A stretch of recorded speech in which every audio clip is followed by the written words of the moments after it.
My girlfriend's childhood sweetheart was coming home from abroad.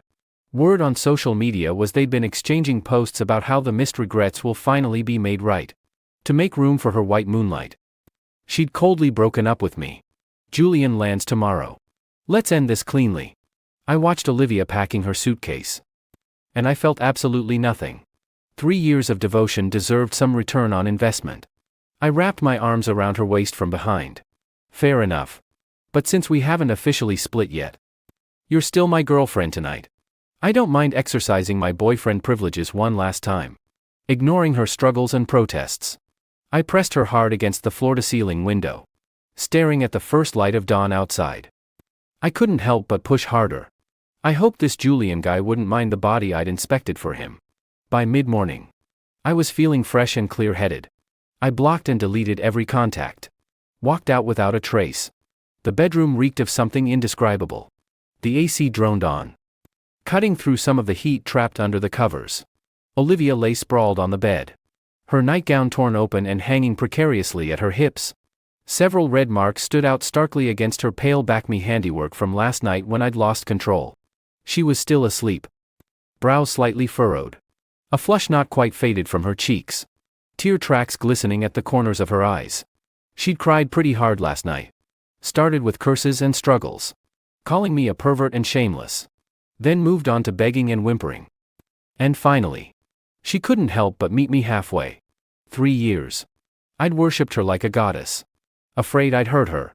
Afraid I'd tire her out. I'd even been careful during sex. Scared I'd damage those precious manicured nails of hers. And what did I get for it? A cold. Make room for Julian. Well, if she was off to be someone else's muse, my careful tenderness was pretty much wasted on her. I lit a cigarette and leaned against the headboard, taking a deep drag. Nicotine flooded my lungs and carried away the last of my sappy sentimental bullshit about love. I hadn't been idle last night, either. While making her fulfill her girlfriend duties, I'd whispered in her ear about every cent I'd spent on her over these 3 years. That Hermes bag 3600. Maxed out my credit card for your birthday last year. This apartment $580 a month. First and last plus deposit. All me. That fancy skincare stuff on your face. That closet full of clothes, what part of it didn't bleed me dry? With every sentence, I went harder. She could only nod through her tears. Too far gone to string words together. That broken, shattered look of hers. Honestly, it was satisfying as hell. The cigarette burned down. I stubbed it out and got out of bed. Her underwear and my shirt were scattered across the floor, total mess. I stepped over the clothes and headed straight for the shower. Hot water streamed over my body as I stared at myself in the mirror. Roar. 27 years old. Dark circles under my eyes from all the overtime. I'd worked myself to the bone these past 2 years to keep my little trophy girlfriend. Well, now it was over. Free at last. Julian's coming back. Huh. This so-called artist, this deadbeat who couldn't make it abroad and probably had Olivia paying for his plane ticket home. I'd love to see how noble and high-minded their love could be, without a regular schmuck like me footing the bill. I got dressed and pulled my pre-packed suitcase from under the bed. Last night was the final blow-off. Today was the real reckoning. Olivia stirred, apparently woken by the sound of me packing. She blinked blearily. Voice rough and hoarse. Ethan. What are you doing? Packing. Getting the hell out. I didn't even look back as I stuffed my pathetically small wardrobe into the suitcase. You. She must have remembered last night's frenzy. Her face flushed then paled. And she clutched the sheets to her chest. What you did last night. It was too much. Too much. I paused, turning to look at her with a mocking smirk. Olivia. This was a transaction. I kept you for 3 years. Got one last night to get my money's worth. Not a bad deal for you. Besides, you were pretty loud last night. Didn't sound like you were suffering. You're shameless. Olivia grabbed a pillow and threw it at me. It landed softly on the floor. I ignored her and kept packing. Not just clothes. Either. Everything valuable I'd brought into this place. I was taking with me. PS5. Taking it. Those 2 unopened bottles of Mutai. Taking them. Dyson hairdryer, me money. My property. Taking it. Even that half-empty bottle of premium men's shampoo in the bathroom. I tightened the cap and tossed it in the suitcase. Olivia stared at me, looting the place like a tornado had swept through. Eyes wide with disbelief. Ethan. You're even taking the hairdryer. I bought it. $400. Why the hell would I leave it for Julian to blow his greasy hair with? I sneered. Want one? Tell Julian to buy you one. After packing the last bag, I looked around the place I'd once called home. It looked empty now. Just like Olivia's empty heart. Don't be so cruel. Ethan. Olivia bit her lip. Eyes welling up again. Julian just got back. He doesn't have a job yet. A lot of this stuff is just daily necessities. Not my problem. I grabbed the suitcase handle and walked to the door. Olivia. Remember what you said yesterday. Clean breakup. No hard feelings. Rent's up in 3 days.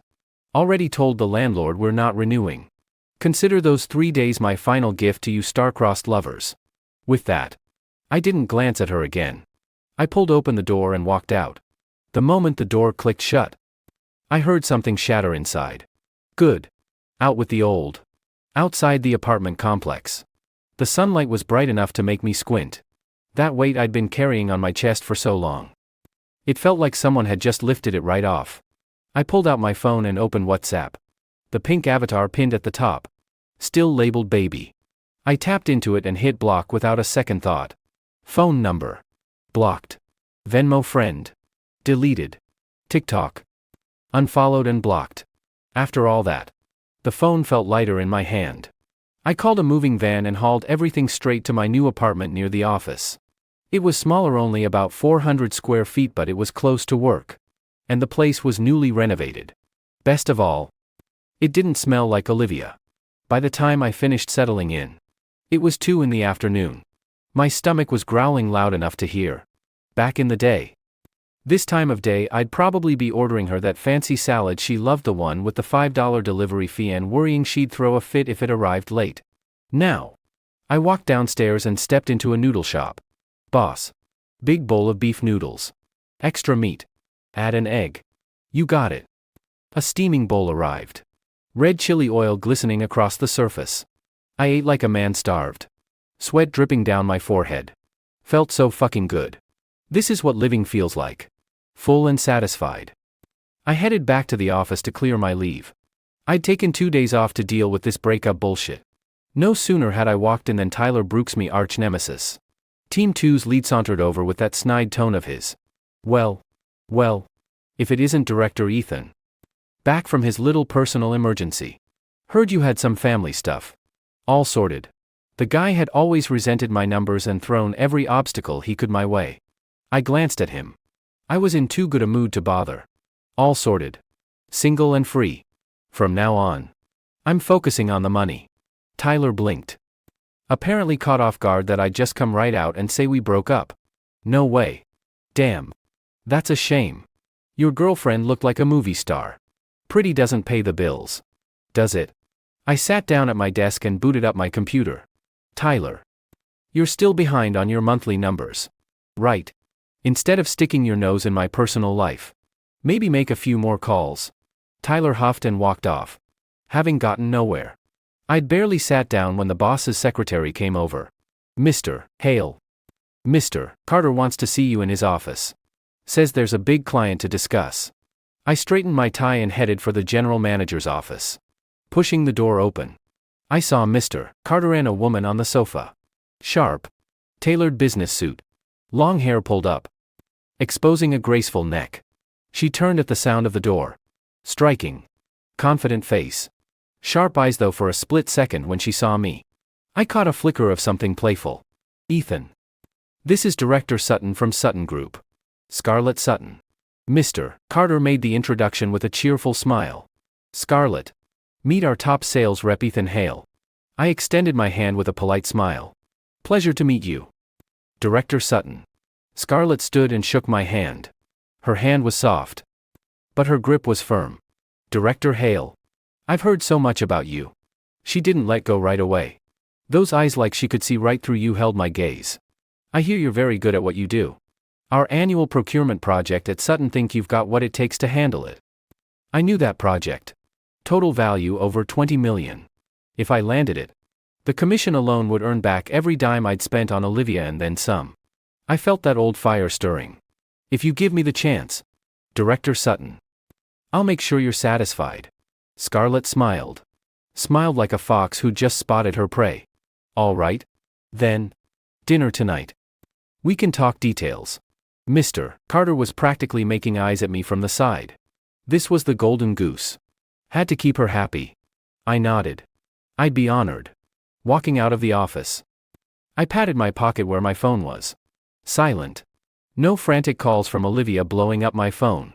This whole focusing on me care thing. Felt damn good. Chapter 2. Meanwhile. Back in what used to be my apartment. Olivia sat staring at the mess on the floor. The doorbell rang. She thought it was me coming back. Anger flared in her face as she stormed to the door. Ethan. How dare you come ba? The door swung open. It wasn't me standing there. It was a man with shoulder-length hair. A linen shirt. A portfolio slung over his shoulder. And a serious case of 5 o'clock shadow. Olivia. I'm home. Julian opened his arms and pulled the stunned Olivia into a hug. Flight was delayed. Then the taxi line took forever. I'm exhausted. He let go of her but didn't even glance at her still slightly swollen face. He just walked straight into the apartment. So this is where you live? Julian frowned. Taking in the empty living room and the trash still scattered on the floor. Why's it such a mess? There's nowhere to sit. And what's wrong with the AC? It's not cool enough. Is it broken? Olivia stood in the doorway. Staring at the man she'd pined after for 3 years. No romantic reunion like she'd imagined. No flowers. No gifts. Just complaints and criticism the second he walked through the door. She suddenly felt like this summer was hotter than any she'd ever known. Olivia stood there a full minute before closing the door. She took a deep breath. Forcing that soft, gentle smile she always wore around her dream guy. Julian. Let me get you some water. She reached automatically for the Evian in the fridge. Her hand hit empty shelves. Before I left last night. I'd cleaned out everything in there. Even those fancy mineral water bottles she only used for face masks, I'd poured them on the flower bed downstairs. Why is there no water?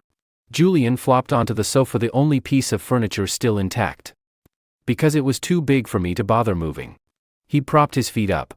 Dust from his shoes leaving marks on the cream-colored fabric. Olivia had insisted on buying that sofa cover last month. Said it had texture. Cost me $1,200. Watching that black footprint appear. Her eyebrow twitched. Well, we just cleaned the place. Haven't restocked yet. Olivia felt awkward as she brought him a glass of tap water from the kitchen. Have some water for now. Julian glanced at the plain glass and frowned even deeper. Olivia. You know I'm used to iced coffee from my time abroad. Fine. Whatever. Tap water it is. He took the glass reluctantly. Took a sip. Then set it down like it burned him. By the way, where's that guy of yours? Julian looked around the room. You said he was moving out. Right. Why does it look like we got robbed? He moved out. Olivia didn't want to talk about last night. It was humiliating. Moved out. Sure, but did he take the TV too? Julian pointed at the bare wall mount where a 75-inch Sony used to hang. He bought it. Olivia mumbled. Pfft. Cheapskate. Julian scoffed. Taking a TV with him. No wonder you dumped a guy like that. Total working class mindset. Once upon a time. Olivia would have agreed with Julian. Laughing along at how tacky I was. But now. Staring at that empty wall. She felt a strange tightness in her chest. That TV every weekend night. I'd curl up on the sofa with her. Stream her favorite variety shows. I'd peel grapes and feed them to her. And all she had to do was open her mouth and smile. Now the grapes were gone. The TV was gone. And I was gone too. Julian. Are you hungry? Let's go get something to eat. Olivia changed the subject. Starving. Airline food is garbage. Julian stood up. Come on. Take me somewhere good. Haven't had proper seafood since I left China. Olivia's stomach dropped. Seafood. She instinctively touched her phone in her bag. After paying utilities and maxing out her credit card on clothes. She had less than $200 left. And she had to make it last until payday next month. Before. I always paid for meals. She never had to think about prices. Well. There's a nice Japanese place nearby. Not too expensive. Olivia suggested tentatively. Japanese food. Boring. I want lobster. The big ones. Julian pulled her toward the door. Let's go. You owe me a nice meal. You know. Thought about you every single day I was abroad. Those words thought about you every day softened her resolve. Fine. She just put it on her Buy No Pay Later app. It was for Julian. After all, they went to a high-end seafood restaurant downtown. Julian ordered like money was no object. Australian lobster. Coral trout. Geoduck. With every dish the server wrote down. Olivia's heart clenched tighter. Julian. That's so much food. We'll never finish it all. Relax. We'll take leftovers home. It's about the atmosphere. Julian waved a hand like he owned the place. During dinner, Julian rambled on about his artistic adventures abroad. How he'd painted on the streets of Paris and caught the eye of wealthy socialites. How he'd drunk rock musicians under the table in London bars. The stories just kept coming. Olivia rested her chin on her hand, listening with stars in her eyes. This was the man she loved. Talented. Worldly nothing like Ethan, who only ever talked about sales numbers and overtime pay. The bill came to $3,800. When the server brought the check, Julian was picking at his teeth with a toothpick, making absolutely no move for his wallet. Olivia blinked and looked at him. Julian. HM.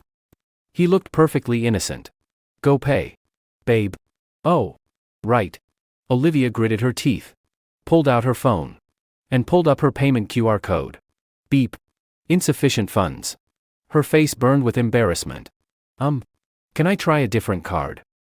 She fumbled to switch to her credit card. Beep. Again. Transaction declined. Over the limit. The server's expression was growing. Judgmental. Other tables were starting to glance over. Julian finally noticed something was wrong. What's going on? Olivia. Don't tell me you can't even pay for dinner. There was a note of reproach in his voice. Like he couldn't believe it. I'm a little tight this month. Olivia wanted to disappear into the floor. If Ethan were here, this would never happen. Ethan always had cash in his wallet. Always had money on his phone. This is such a buzzkill. Julian muttered. Then reluctantly pulled out a beat-up old wallet. Inside were a few crumpled dollar bills and some foreign cards. Try this Visa. The server tried. Sorry. Sir. This card's been frozen. Julian's face went dark instantly. That can't be right. Your machine must be broken. Sir. Would you like to try mobile payment? WeChat or Venmo? Just got back to the country. Haven't set it up yet. The whole table went dead silent. In the end, Olivia had to call her best friend and borrow $4,000 just to cover the bill. Walking out of the restaurant, Julian looked like thunderclouds were gathering over his head. Olivia. Wasn't your ex loaded? How come he didn't give you a breakup settlement? The question came out of nowhere. Olivia blinked. Oh, what? Compensation. For your youth. Julian said it like it was the most obvious thing in the world. You were with him 3 years. He got to have you for 3 years for free. You should have asked for at least a few $100,000. With that kind of money, I could open a studio. Put on exhibitions when I make it big. It's all ours. Baby. Olivia stared at the man in front of her. He suddenly felt like a stranger. This was the same Julian who'd written her emails about poetry and philosophy and life's greater purpose. And now all he talked about was money. Worse, her ex's money. He didn't give me anything. Olivia looked down. Besides, I was the one who broke up with him. Are you stupid? Julian poked her forehead. So what if you broke up with him? A man spends money on a woman, that's how it works. You go find him tomorrow. You get that money out of him. How else are we supposed to live? Olivia opened her mouth to say something, but it felt like there was cotton stuck in her throat. How were they supposed to live? Yeah. Without Ethan. How was she supposed to live? Chapter 3. While Olivia was panicking over a few $1,000s for dinner, I was sitting in the city's fanciest revolving restaurant. Across from me was Scarlett. She'd changed into a black slip evening gown that showed off delicate collarbones. And around her neck hung a diamond necklace so bright it practically blinded you. Try the foie gras. Director Hale. It's flown in fresh. Scarlett lifted her wine glass, swirling it gently. You're too kind. Director Sutton. I could never afford a place like this on my own. I meant it. Once I'd wanted to bring Olivia here for our anniversary. Saw the $200 per person price tag and quietly backed out. Olivia had called me unromantic back then. Looking back. Yeah, I was unromantic. Money like that was better spent on literally anything else. Couldn't afford it before. Then you'll just have to come more often from now on. Scarlett took a sip of wine.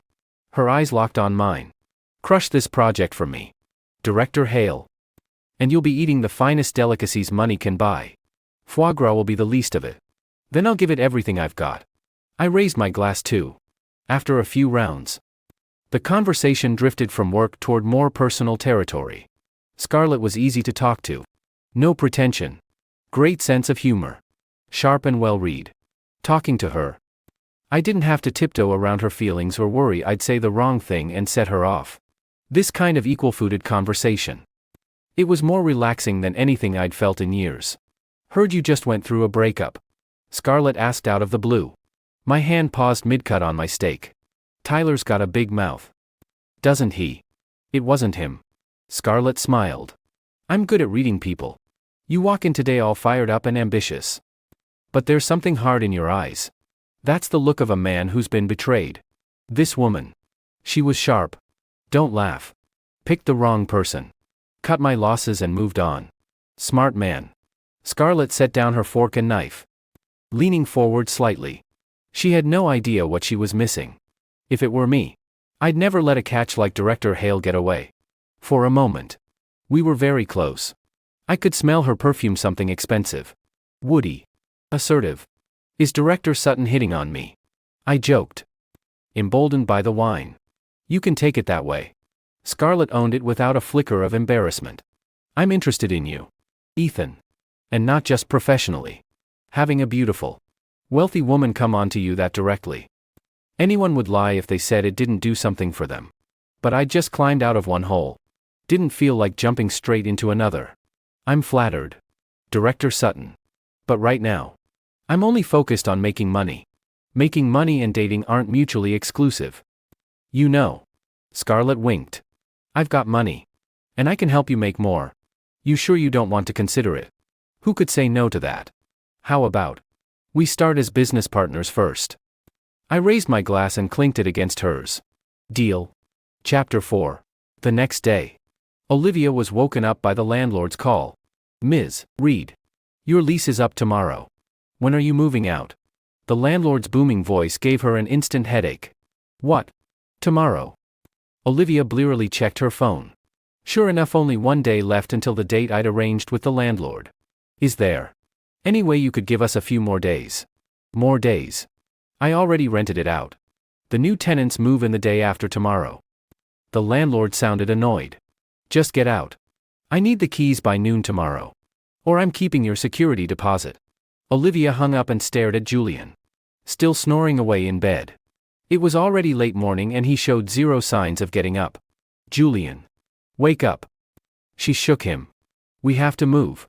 The lease is up tomorrow. Julian rolled over. Muttering irritably. Move what? Too early. The landlord's kicking us out. Olivia was panicking. Then go find a new place. Why are you bugging me? Julian pulled the covers over his head. Find something nice. Floor-to-ceiling windows would be good. I need the light for painting. And don't get some rundown tiny hole. I can't live like that. Olivia stood by the bed. Trembling with rage. Find a place. Something nice. Rentals required first and last month's rent plus a deposit. Plus agent fees. She had barely enough money for a closet-sized room. Julian. Do you have any idea what's going on? Olivia ripped the covers off him. We have no money. I've got a few $100 in my account. And your cards are frozen. We can't even afford a motel. And you're talking about floor-to-ceiling windows. The yelling finally woke Julian up properly. He sat up and ran a hand through his messy hair. Then figure it out. You work. Don't you? Get an advance on your salary. And what about your ex? Go ask him for money. Your ex again. Olivia stared at this man and felt sick to her stomach. This was her white moonlight, the man she'd left Ethan for. This was the soulful artist who'd posted about making missed regrets right on social media. He was just a man-child. A giant overgrown baby. You go ask him. I'm not doing it. Olivia shouted back. Hey. What's with the attitude change? Julian was getting angry now too. You were the one begging me to come back. Said you'd support me in my art. It's been 2 days and you're already backing out. Olivia, are you seeing someone else? Is that it? If I were seeing someone else, do you think I'd be stuck here suffering with you? They fought viciously. In the end, Olivia caved. She had no choice. She found the cheapest room she could on Linny, a tiny place in a low-income neighborhood. $800 a month. No AC. Shared bathroom. When Julian saw the room barely big enough for a bed, with a window the size of a post-it note and peeling paint on the walls, the look on his face was priceless. Olivia. You expect me to live in this pigsty? Take it or leave it. Olivia dropped her suitcase on the floor. It's $800 a month. And I had to put it on credit? That night? In the cramped, sweltering room, Julian complained nonstop about mosquitoes and the hard bed. Olivia curled up in the corner, listening to the noise through the walls and Julian snoring. Tears streamed silently down her face. She picked up her phone, muscle memory making her reach out to me to vent. She dialed my number. Sorry. The number you have reached is currently on another call. She tried again. Still busy. That's when she remembered. I'd blocked her. She tapped on my WhatsApp profile picture. She couldn't send messages, but she could still see the avatar. In that moment, she missed me more than anything. Missed the man who wasn't artistic enough, but who kept a roof over her head. Who kept the AC running. Who fed her imported fruit. Ethan. Do you really not want me anymore? Chapter 5. A week later. I was shopping with Scarlett at the mall. Scarlett was a shopaholic. And only the best would do. This one, and that one, bring them all for him to try on. Scarlett sat on the lounge sofa, directing the sales assistant. This was the most high-end men's boutique downtown. 4 figures for a single shirt. Scarlett. I have clothes. I looked at the price tags. Even with money in my pocket now. It stung. Your Uniqlo stuff is fine for casual days. Scarlett walked over and adjusted my collar. We're signing contracts tomorrow. You represent Sutton Group now. Clothes make the man. This is an investment. She was close. Her finger brushed my Adam's apple. Besides, I like ending money on you. I don't like owing people. I caught her hand. Then pay me back with your body. Scarlett leaned in, her breath warm against my ear. Come home with me tonight. This woman. Absolute vixen.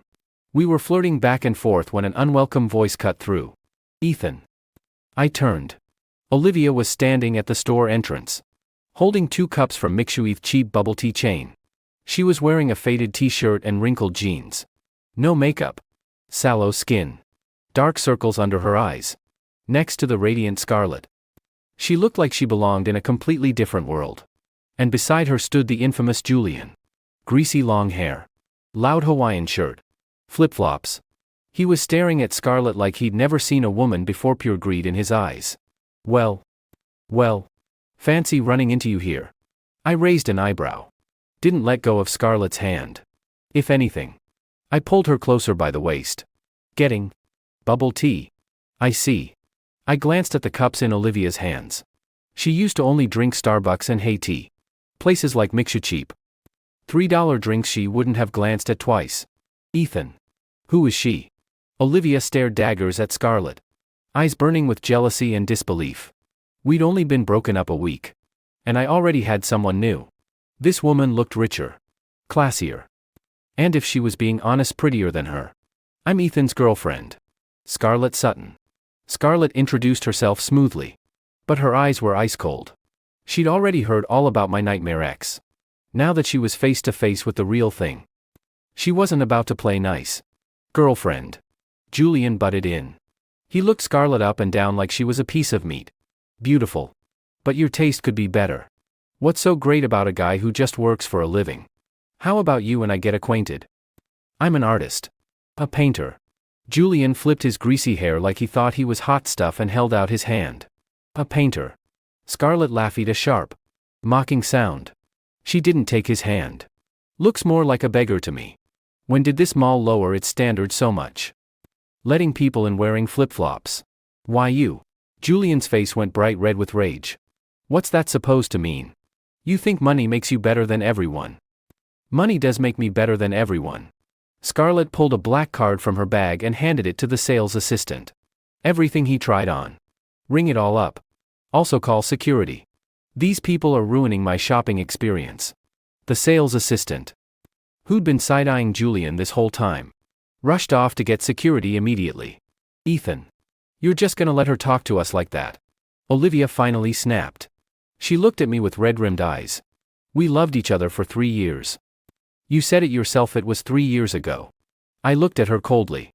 Olivia, the second you kicked me out for this deadbeat, we became strangers. If we passed each other on the street, we wouldn't even recognize each other. Actually, we'd be less than strangers. Security. Escort these two out. 2 large security guards approached. Sir. Ma'am. Please don't disturb our VIP guests. Julian tried to make a scene. But the guards just hauled him up and dragged him toward the exit. Let go of me. I'm an artist. Don't underestimate a poor young man. Ethan. You'll regret this. Olivia trailed behind them. The 2 bubble tea cups fell from her hands, spilling across the floor. She'd bought them with coupons, trying to save money. And now they were just the saddest footnote to this whole humiliating scene. Watching them leave in disgrace. Scarlett slipped her arm through mine. Satisfying. Very. I answered honestly. Then you get another suit. As a reward. Scarlett smiled. But tonight, you have to model it for me. Just the suit. Nothing underneath. Chapter 6. After getting kicked out of the mall, Julian took all his frustration out on Olivia. Look at your ex. Walking around like he owns the place. And look at you. Can't even buy bubble tea without coupon hunting. Olivia. You're a total jinx. Back in that sweltering little room, Julian kicked over the trash can by the door. I need money. I need art supplies. I need to enter exhibitions. Give me money. He screamed right in her face. I don't have any more money. Olivia sat on the bed crying. Payday's still 2 weeks away. I can barely afford to eat as it is. Then borrow it. Take out a loan. Julian shook her by the shoulders. You've got those credit apps. Right. Max them all out. They're already maxed. Olivia screamed back, breaking down. Julian. Can you just be a man and get a job? Even delivering food would be something. Delivering food. Julian laughed like she'd told the funniest joke in the world. You want these hands that paint to deliver food? Olivia. Are you trying to ruin me? Fine. You won't give me money. Then I'll go find that Scarlett woman. She's loaded. And she looks like she appreciates art. I'll paint for her. Bet she'd keep me as her little kept boy. Hearing that, something inside Olivia shattered completely. This was the man she loved. He'd actually say something like that just for money. Julian. Have you no shame? Shame? How much does shame pay? Julian sneered. You won't give me money. Fine.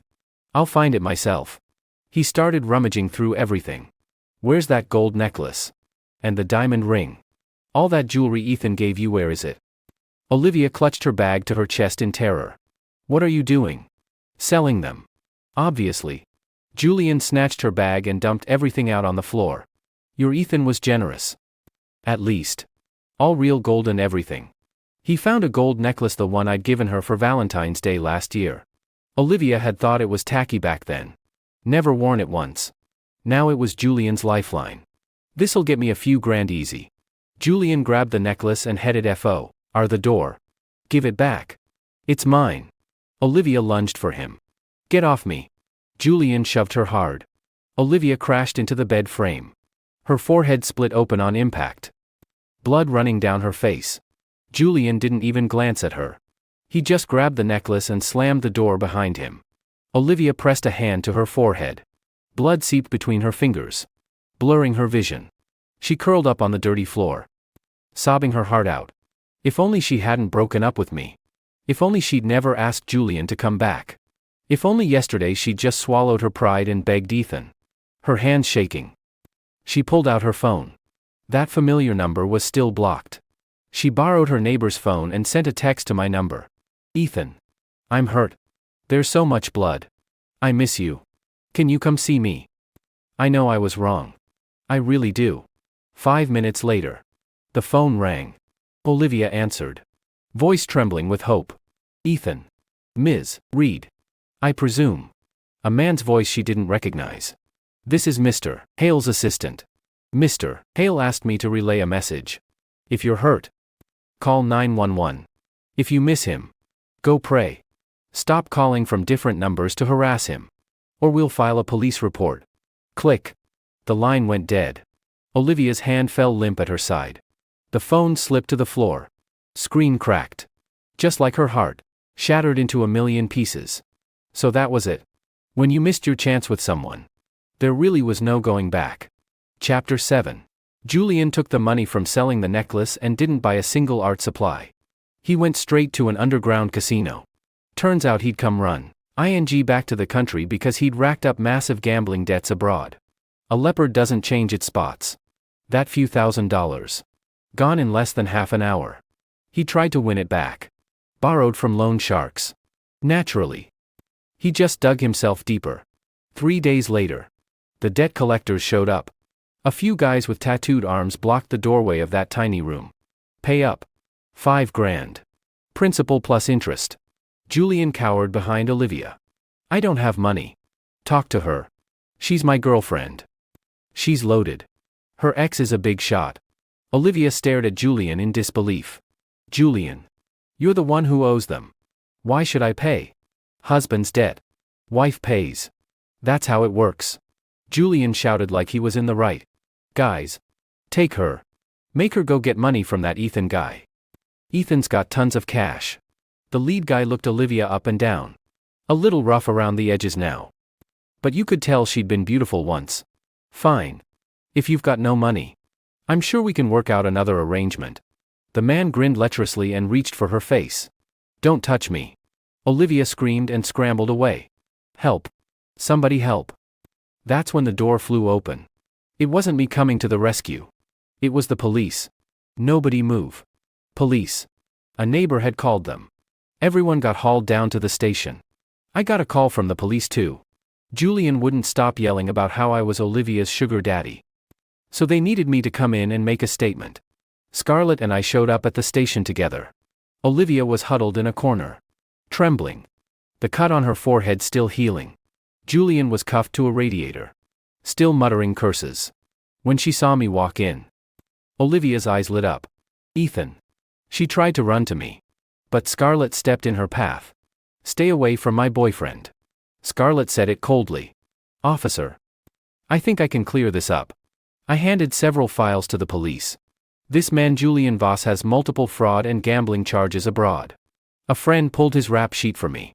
And here's audio evidence of him and Ms. Reed attempting to extort me. The recording was from a threatening call Ian had made to me. I'd taped it.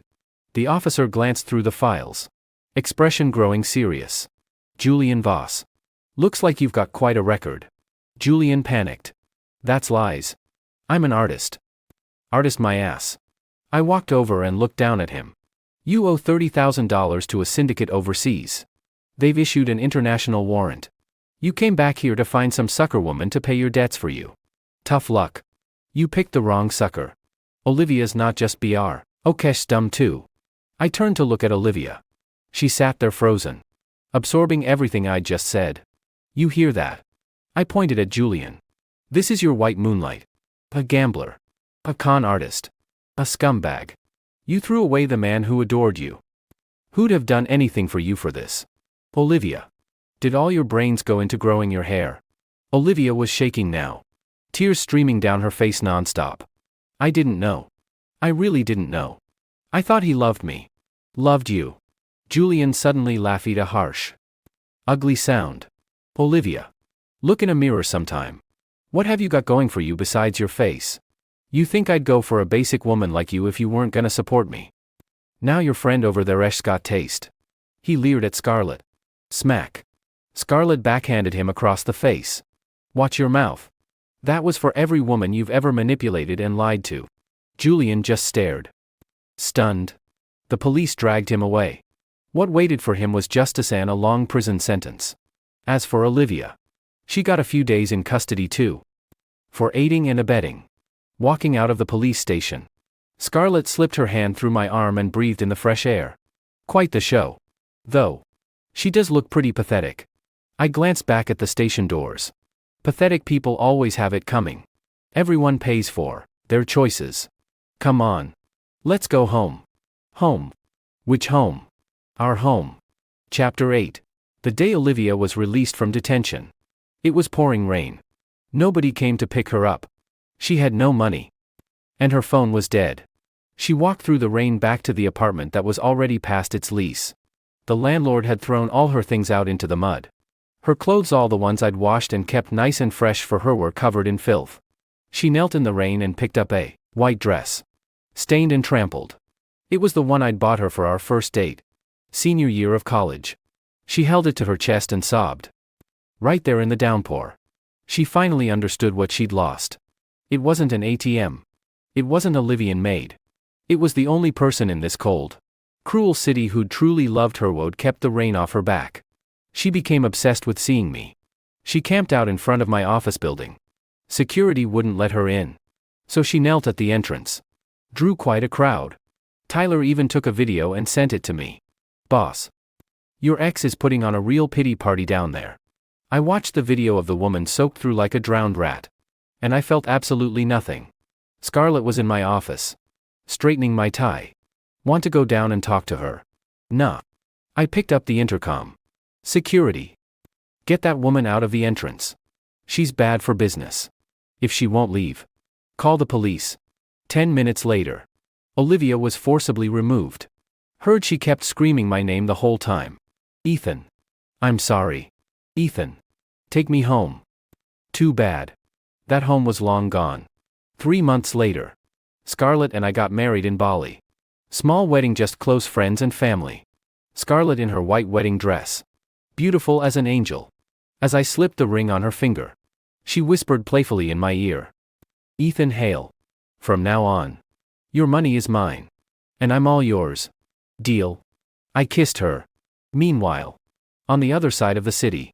In some dark basement apartment. Olivia sat hunched over a table. Eating a $2 cup of instant noodles. She'd gotten a job washing dishes. $2,500 a month. Her hands were rough and red and swollen from being in water all day. Her phone screen lit up. A social media notification. Breaking. Sutton Group heiress marries rising business star. Attached was a photo of Scarlett and me on the beach. Wedding day. I was smiling broadly in the picture, the kind of confident, happy smile she'd never seen on me before. Olivia's hand trembled. Noodle soup spilled on her hand. Burning her. She didn't even flinch. Just stared at the photo. Tears dripped onto the screen. One by one. Blurring the face of the man who'd once looked at her like she was the whole world. She remembered that morning. The thing I'd whispered in her ear. I hope Julian doesn't mind the body I've inspected for him. And now. Julian was in prison. I was gone. She was all alone. Stuck with nothing but an empty shell. And a regret that could never, ever be fixed. Hey there. Could you rate this story in the comments? Use a scale of 1 to 10. Please, I am begging you. It really means a lot to me. And if you like this kind of content, don't forget to hit follow.